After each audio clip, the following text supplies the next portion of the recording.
Right now, it is time to bring in our big star. And she works holidays and non-holidays as well. That is Ruth Epstein. Ruth, of course, from the Republican American. You can find all her stories in the paper and online at rep-am.com. And once a week on a Monday morning, we get together and we chat. Good morning, happy Indigenous Peoples Day and Labor Day. And Columbus Day. And all the days that are coming up that we're not going to be celebrating with work. You know, it's interesting. Arthur Schwartz, when I was speaking to him this morning, he said years ago when he was a food editor for the Daily News on Labor Day, Columbus Day, he always had to do something Italian. And now, since it's recognized as Columbus Day and the Indigenous Peoples Day, he can be all over the place. So it made his job a lot easier. Isn't it funny how things evolve? Huh? Well, he also said it made his Italian friends upset, but oh well, you can't have everything. Good old Arthur. Gosh, I haven't talked to him in years. He's just he's the same. He's the same. I'm sure. He's just a great guy. Sure. Yep. All right, Ruth. Okay, Marshall. We had a busy weekend. Oh. Luckily, the weather held.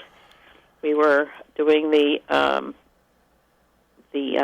Artisans Market up in Salisbury. I want to credit the artisans and the Salisbury Winter Sports Association and the Brewski Fest for the second year in a row. The big weekend was canceled in Salisbury. Yep. And I'll tell you what, the town was packed on Saturday. It was packed, and it was packed on Sunday. Yes. Yep. So I give both those organizations credit for keeping alive that spirit in Salisbury. What they normally do, but now it's been 2 years. I don't know whether they can bring that back in the same form. 2 years is a long time not to have something. Yeah, and but you're right. It was packed, and plenty of activity going on. The streets were filled. Some of the stores put out little booths, and it was, and the sales were just flying. Materials were flying off the shelves. I was watching it. I give Millerton a lot of credit because they have the rail trail and people. But in Salisbury, the Appalachian Trail and Mount Riga attract people, and on a weekend like this, to have the artisans and SWASA do what they did was fantastic. It really was. Yeah, and I always enjoy SWASA's brewski. It's just watching people. I mean, I'm not a beer drinker, so I don't know, but they love it. And SWASA is. I talked to Kenny Barker yesterday as I was walking around, and I said, my one concern is, do you send people out there after they've had a lot of beer? He said, no, we watch it carefully, and, there are limits. And so I was pleased to see that. Yeah, they talk with every vendor that's there, and they make sure, and they keep it very close, and they've never had anything close to anything bad happen. Yep. And it's 3 hours, and that's it. Yep. And it was good to see the guys from Sunday in the Country out there as well. Yeah, they're doing the cooking like they normally do. Yep. Yep. So it was a busy weekend there. And then in Sharon, we had the Spoon River anthology with the actors sitting through the cemetery. And again, it was a beautiful day, and I'm glad they did it again. And it's amazing. The actors get out there and sit in the cemetery all afternoon and give performances to ongoing audiences. And a great idea. It was funny. I met somebody who was on the tour with me on Saturday at Brewski on Sunday, and they were just marveling at everything. So also what the Playhouse did, they had their big gala, and it received a write-up on Broadway magazines and everything. They just do amazing stuff there. Yeah. What a season. It's been great. Isn't it nice to see it revived?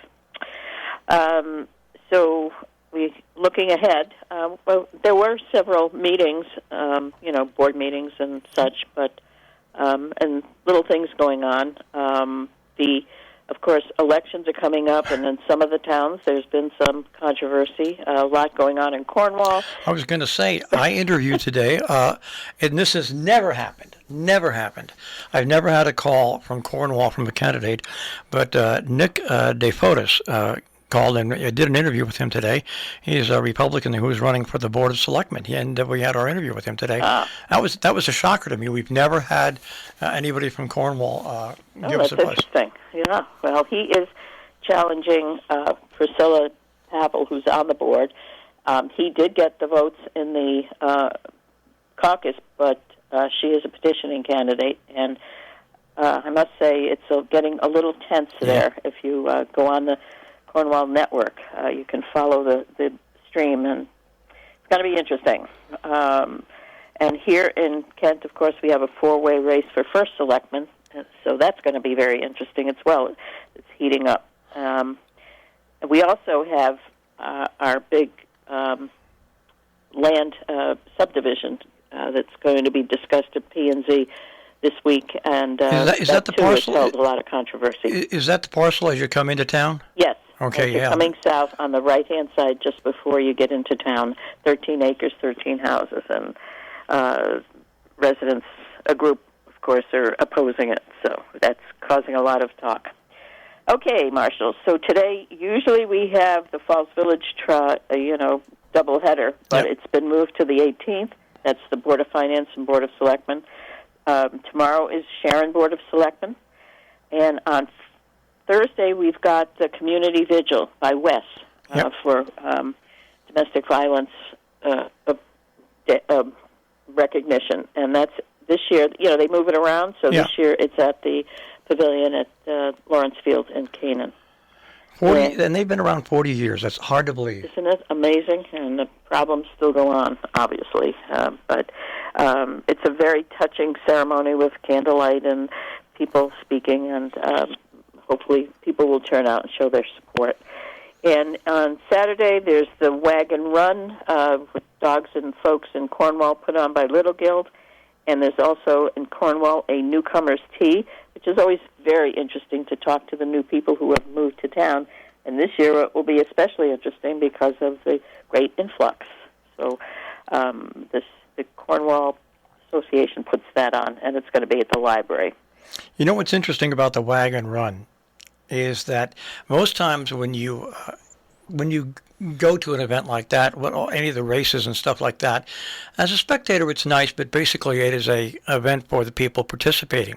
But the Wagon Run is different. It's not only for the people that participate and the dogs and animals that participate, but people just get a lot of enjoyment about seeing it all unfold. Yeah, it's a huge crowd, and again, it's fun to watch and raises money for the animal shelter. Yep. So now we've had two things. We had the Mutt Show a couple of weeks ago, and now Wagon Run. So it's a doggy town up there. So we'll be busy, and hopefully the weather will hold, and we'll see what happens. All right, and I want you to not labor today. Oh, well, that doesn't happen. Mondays I have to do my column for Wednesday, so that just have no choice but to labor. Well, labor for a few minutes and then enjoy the rest of the day. Okay, I'll tell my boss you said so. Okay, Ruth, we'll speak to you next week. Thanks, Marshall. Ruth Epstein from the Republican American with the Republican American Report. Find her stories at rep-am.com, also in the paper.